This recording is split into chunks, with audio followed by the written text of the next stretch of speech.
Here's your host, Alex Garrett. And welcome inside. Just a few minutes with maybe a familiar voice if you listen to WFAN over the years, and maybe even Steve Summers. I've got his board op engineer. Can I say that, Eddie, that you were his board op engineer for quite a few years there? For 2 years, actually. So talking with Eddie Granado, first of all, it's been a long time coming. I'm glad you're finally on this. Thank you, Alex. Well, thanks for having me. Well, I brought you on because of a couple things. You're a diehard Met fan, and let's start there. Old Timers Day was a great ceremony, but come on. Willie Mays being retired, finally honoring the first owner of the Mets, Joan Payson's wishes. What was that like seeing that as a lifelong Met fan? I got to be honest with you, it's about time. The only reason it probably wasn't done before that was because Robinson Cano was wearing number 24. They should. Look, Willie Mays is a New York icon. Played his last 2 years as a Met. Hall of Famer, considered probably still the best living ball player around. Why not? Why not? Did the Wilpons not do this because they didn't think about it? I mean, I feel like someone had to really dig into what her final wishes were to get this done. To be honest, Alex, I think the Wilpons were so into the Brooklyn Dodgers, they didn't even think about Willie Mays. Their whole thing was Sandy Koufax, Jackie Robinson. Nothing against those guys, obviously, sure. But they were big Brooklyn Dodger guys. And I'm so glad you mentioned that, because now I feel like on the rafters of Citi Field, you're going to have the infusion, player-wise, that the Mets are. The Mets are an infusion color-wise of both the Dodgers and the Giants. Now you've got the two big ones up there truly representing the pastime of the Mets. How cool is that? It is cool, and as Keith Hernandez mentioned on Saturday night, he said, wow, Willie Mays' number is going to go next to mine. How cool is that? How honored he was saying. He was so honored, and he says he's excited about that. All right, we got about the game for a minute, the Old Timers game. Robin Ventura, bases loaded. Did they script that, or did that just happen by chance? I mean, that was crazy that wasn't even a possibility. Well, you mean when the original thing happened? Well, of course, this weekend it was like a recreation minus the grand single. But. Well, the first thing I got to say, when I saw Todd Pratt, boy, has he gotten fat. I mean, lay off the cheeseburgers, Pratt. Of course they were going to do something. Like, as one of the announcers said, it's a play that's remembered now, not because it was a grand slam, because it was a grand slam hit.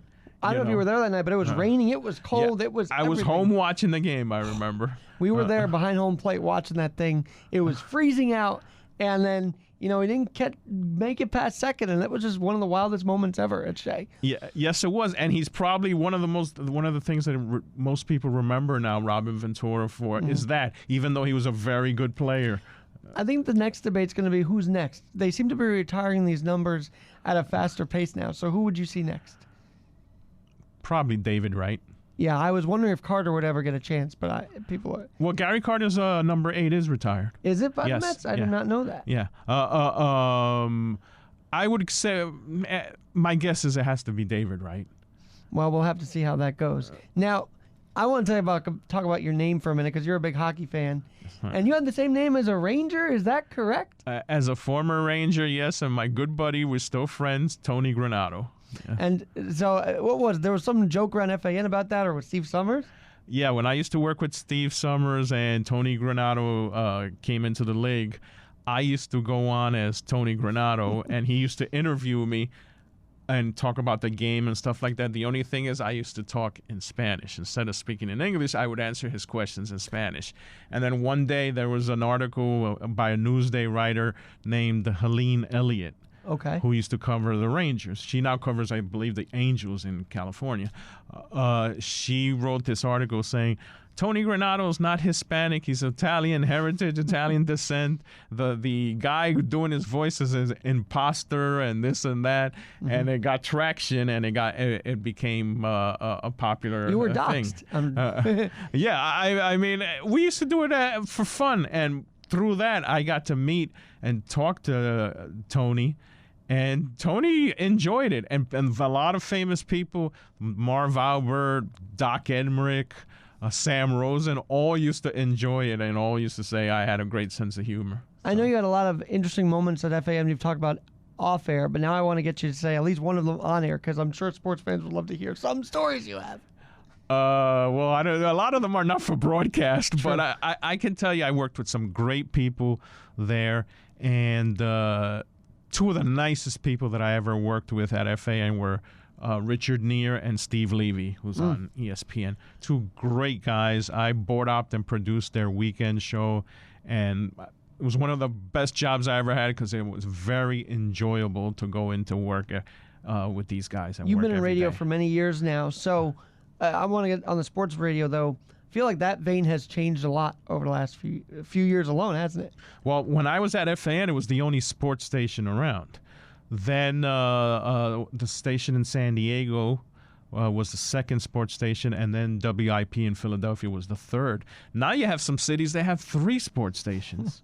Well, we luckily only have 2, so there's a smaller field here, but I feel like FAN's still, FAN, I mean. Yeah, it's still number one in the eyes of everybody, and I remember as a producer when I would call writers or ball players or general managers and stuff like that, they were like, oh, FAN, yeah, of course I've heard of you guys. Yeah, sure, I'll come on. We almost never had trouble booking guests because of the popularity of the station. But there's a healthy competition, especially in the 3 o'clock slot between Carton and Kay, so I gotta love seeing that.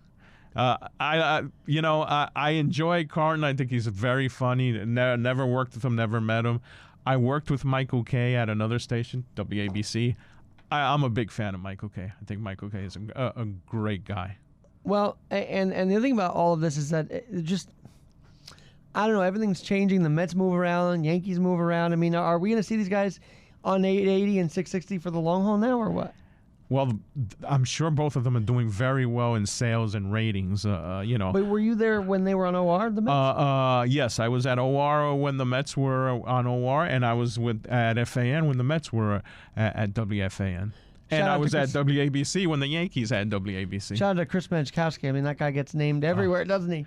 Magic is one of the nicest people that you would ever meet, and has done so well in this industry, and is people don't know this, he is a very good sports reporter and has a great voice. And I was always amazed at a station that I worked at, he used to do the sports updates with no script. He would just talk. That's awesome. Talk, and he knew the scores, he knew what happened in the game. We used to look at him amazed, and he timed it out always perfectly.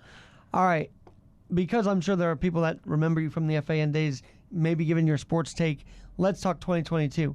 We're at the end of August now, okay? The Yankees and Mets are in first place, which we didn't know coming into the year we'd say that at the end of August. But I feel like the Mets have a lot of work to do to maintain that lead. The Braves are on their heels, aren't they? The Braves are a great team. They're not the world champions for nothing, and it's amazing. It's not like the Mets have blown this lead. It's like the Mets have won 5 games in 1 week. The Braves wind up winning 7 in 1 week, or 6 out of 7. That's why losing at 3 out of 4. Well, first of all, winning 4 out of 5 here was huge, which, everybody was like, well, 3 out of 5, but they won 4, which is great. Right. It didn't really feel, even though that they lost 3 out of 4, it felt like the Mets had to win at least one of those games. Right. That's the thing. The Braves is just, the Mets win, the Braves win. The Mets win. It seems like when the Mets lose, the Braves lose. It's just like Braves are a great team. But I got to tell you, without a doubt, Alex, I think the class of Major League Baseball this year is the Dodgers. Yeah, I think the World Series goes through L.A. We'll have to see. Of course, they've had trouble in the playoffs, minus 2020. So we'll have to see. Joey Gallo seems to have revitalized himself out on the coast now. So, and then on the Yankee side, they have an 8-game lead, but it doesn't feel like they have an 8-game lead. It just feels like they're stumbling, bumbling along, and it's very worrisome if you're a Yankee fan, no? Yes and no, because I think the only team to worry about in the American League is the Astros. If you're going to get to the World Series, you got to go through Houston. I think Tampa's always there, but they're not a great team this year. Toronto's young. They tend to make a lot of errors and dumb mistakes. Sure. The Red Sox are having a bad year. Look out for the Guardians. They've actually had a pretty good year. Twins have fallen even below the wild card race right now, which is quite fascinating to see their downfall. But I want to bring on, because you came up with a story today that maybe people aren't aware of. So tell us real quick what's going on in Patterson. Well, there's a stadium called Higgins Field or Higgins Stadium, which is where the Newark Cubans played, which was one of the early black teams in the 40s and 50s. I saw a story on this, and I actually saw footage of it, where that stadium is still basically standing. It needs repairs, obviously, cleaning up and everything, but the structure is still there. And I think it would be a great thing if one of the owners here, whether it's the Steinbrenners, Steve Cohen, or your good friend, Mr. Castamatidis, would get involved and try and fix that stadium and have a game during the season there, or a minor league game or something. Well, it's almost the perfect formula because, and Daniel McCartan's talked about this as well on FAN, it's a perfect formula because there is no Field of Dreams game in the Field of Dreams location in Iowa because they're renovating it. Yep. Hey, come up to Jersey, right? Right. It would be great. And think about it. It was a team that played in the Negro Leagues played there. The history behind that. It's Newark, not Newark, but New Jersey, where you can, there's a lot of sports fans. I mean, they say baseball was invented in Sinatra Park in Hoboken, I think it would be a no-brainer for one of the local teams to get involved with that. Especially because, I think Williamsport gets a lot of love, but New Jersey needs it too, right? Sure. So we'll see what happens. But especially when we have great, strong Little League teams, Tom's River, and those teams are always good. Well, yeah, why not have the Little League World Series here? There you go. All right, Eddie Granado, I'm going to have you on again in the near future, but thanks for giving us a little taste of what you're thinking about, what you're talking about, and maybe you can do a podcast too. You've got a lot of stories to share. So Thank you. I appreciate it. Thanks, Alex. All right, this has been the Sports Hour. I'm Alex Garrett. We'll talk to you soon.